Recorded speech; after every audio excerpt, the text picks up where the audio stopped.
and line. Ito naman po yung side line. Ito naman po yung center line natin na nag-divide sa doubles. So, ito naman po yung mga equipment natin. Alam naman natin na yung raketa and ito, favorite ko yung mga cards. Sarap magtaas na to. Ito po ang white card. Pasensya na po, ginawa ano lang po to, DIY lang. Yung white card po ay nagsa-signify ng timeout. So itataas po ni umpire yung white card kapag tumawag ng timeout si player or si coach. Okay po? Okay. May tanong po, sir, pwede po ba si player ang tumawag ng timeout? Okay po. Basta gumanon si player. Apo, timeout na po yun ni umpire. Apo. Si coach din po, pwede po kahit hindi alam ni player basta timeout. 10:30. So ito po, white card. So may scoreboard po ba tayo? So pagka tumawag po ng timeout, ilalagay po ni second umpire or ni assistant umpire yung white card doon sa scoreboard kung sino po yung player na nag-timeout. So dapat po si assistant umpire may set din po ng white card. Si umpire po na chief may red card at saka yellow card. Ito naman pong yellow card, pag tinaas po natin ito, warning po. Sa mga meron, sa mga maiingay, sa mga coach. Coach, warning. Ito naman pong red card, pag may gusto na yan, ito na po yung ultimate, exit na po. Pag tinaasa na po kayo ng red card, out of the playing area na po yun. Ito, mga parents, yung mga audience po na ayaw po, nakakatulo po sa laro, red card. Ngayon po, meron pong combination din. Ito yung malala. Red and yellow card. 2 points po yun. Penalty points po yun. Pagka umulit na naman. Award yung points sa opponent. Yeah. Aside from alisin ka, will be awarded points. Award na yun. Dalawa. Ako, pagka nakadalawa na. So, wala pa naman po ako nakikita ang nag-raise ng dalawa. Hanggang yellow card lang po. Ang lupit naman nun, sir. Double kill po. Hanggang yellow card. 2 points sa Ito naman po yung net ruler. Ngayon po, dito po natin makikita kung standard po yung net. So, paano po siya gamitin? So, ipapatong lang po natin siya dito sa... Po, ang ginagawa ko po yung tatlong sides po, tatlong areas po. Dito sa gilid. Okay po. So, dapat yung net ruler po, hindi nakadikit po siya sa table. So, sa tingin niyo po. Hindi na pwede. Nakaano siya, sir.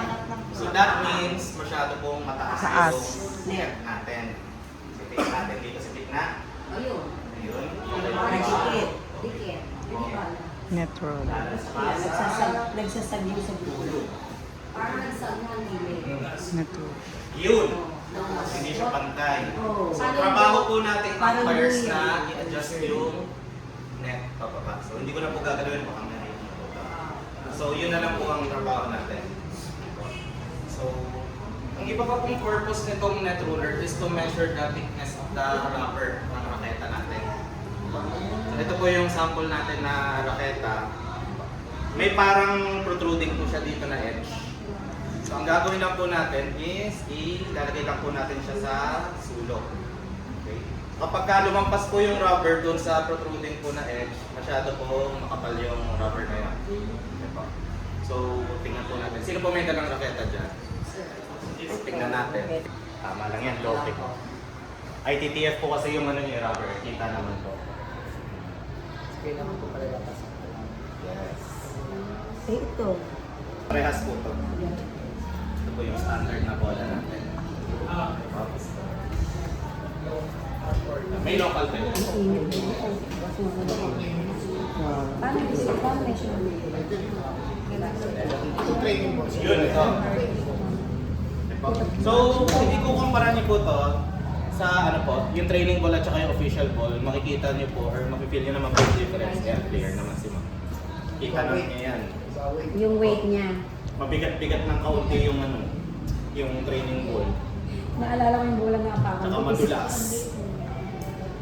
Ang timid.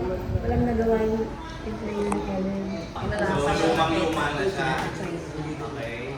Mahal ko. So, ito po, sa tingin niyo po ba, tatanggapin pa po ba ito?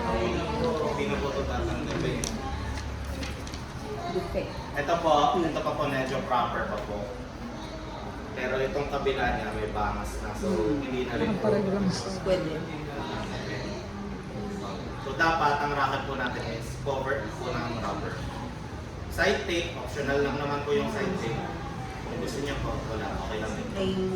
Tsaka kailangan talaga po no sir, prior to the competition, dapat kung ano yung training paddle niya, yun talaga. Kasi nangyari yan dati kay Glenn, nung nasa ano tayo, kay Glenn, nung nasa ano pa lang tayo noon. Sir, running for ano din yun si Glenn na ano, for third. Ngayon, ang nangyari, nasira laro niya kasi chinek yung, di ba may racket check tayo. Pag check sa raketas niya sir, hindi talaga umano. Kasi nag-third yun dati, tapos nung next year, hindi po pumasok yung ano yung raketa niya. So ang nangyari sir, nagpalit ng raketa, sira ang laro ng bata. Kasi during the training, hindi yun ang gamit niya. So, nagamit naman na po kayo nito, no? Ito po yung gagamitin natin, player 1, player 2. And then, nandito po yung game, usually 5 sets. So, ito po, ang may hawak po nito ay si umpire. Umpire. Si second umpire, purely ano lang po, titingnan na score, ibang mga faults. Any questions po? Wala na. Okay, ang signal po doon ay not high enough. Kulang, 16 centimeters. Okay? Ang next po na signal natin ay, ano po yan? Releasing of the ball. Ano pong tawag dito? Anong violation po? Hiding Hidden. Close. Okay, palm not Akala ko. open. hiding the ball. Close please. Palm not Palm not open. open. Pang not open. Hiding of the ball. So, ang signal po doon ay ganito. Palm not open. Ganon. Okay. Okay po. Pag dito naman po hinagis sa loob ng table, tapos nerve, tawag po doon ay inside the end line. Okay. So kapag ka binaliktad niyo po yung palm niyo, ibig sabihin mga table na violation po to. So dito po, inside the end line. Tawag. Kapag dito naman po nirelease yung bola sa ilalim, ang tawag po natin ay below the table. Table. Okay? Akala ko ganito. Yung iba kasi sir, di ba? Parang gumaganon sila. Tapos sabay release nila din ano, di ba? Parang sa ilalim ng Judgment. Umpire. Sharp eyes. Poker face lang. Ma'am, kulang yung... Okay? Pero usually shoulder ang nagtatalo.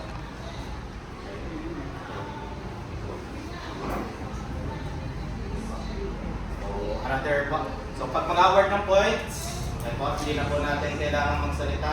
Raise na po natin Raise na. yung kamay natin. Vindictive po, pag magre-raise, hindi po.